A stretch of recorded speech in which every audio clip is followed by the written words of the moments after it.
Mon nom est Isabelle Da Silva-Gil et je suis la directrice générale de la SSTA.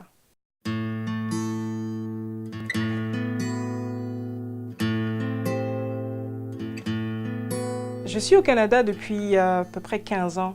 J'ai commencé à travailler avec une station de ski comme directrice marketing et des ventes.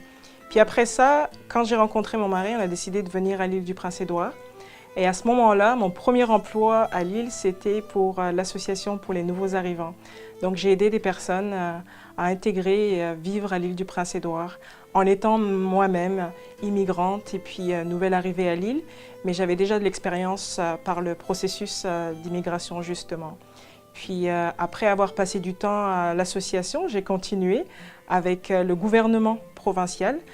Différents chapeaux, mais essentiellement les dossiers sur lesquels je travaillais, c'était les affaires acadiennes et francophones et le dossier d'immigration justement.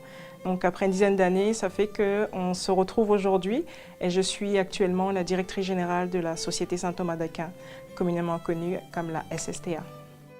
Être directrice de la SSTA, c'est pouvoir travailler pour la communauté, avec la communauté, parce que je pense que la SSTA, c'est l'organisme, bien sûr, porte-parole pour la communauté acadienne et francophone. Mais essentiellement, en tant que directrice de la SSTA, je me vois plus comme ce que je dis souvent, la gardienne du grand portrait. On a plusieurs organismes membres, on a des membres individuels. Et c'est de s'assurer que tout ce monde se parle et puis qu'ils travaillent ensemble, mais aussi de pouvoir les représenter au niveau provincial et aussi, surtout, créer des relations, mais aussi leur laisser la place pour jouer leur propre rôle selon leur mandat. Je suis née, j'ai grandi en France, effectivement, et le fait de pouvoir vivre en français dans un endroit qui est majoritairement en anglais, ça a été vraiment quelque chose pour moi qui a fait que, potentiellement, c'est pour ça que je suis restée. La famille de mon mari est anglophone, mais avant d'avoir les enfants, nous avions fait le choix que nos enfants seraient éduqués irait dans une école de langue française et tout ça. Donc là, tout de suite, j'ai 3 enfants. Nous avons 3 enfants.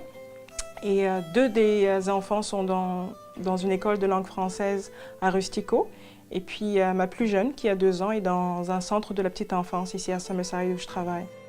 Je suis vraiment heureuse ici à l'île du Prince-Édouard. J'ai choisi l'île pour mon mari, mais je suis restée parce que la communauté m'a adoptée. Et je suis devenue par ce biais-là acadienne de cœur. Et je le resterai aussi tant que je sentirai que je pourrai vivre en français. Je pense que c'est important et je pense qu'il y a de grandes possibilités ici.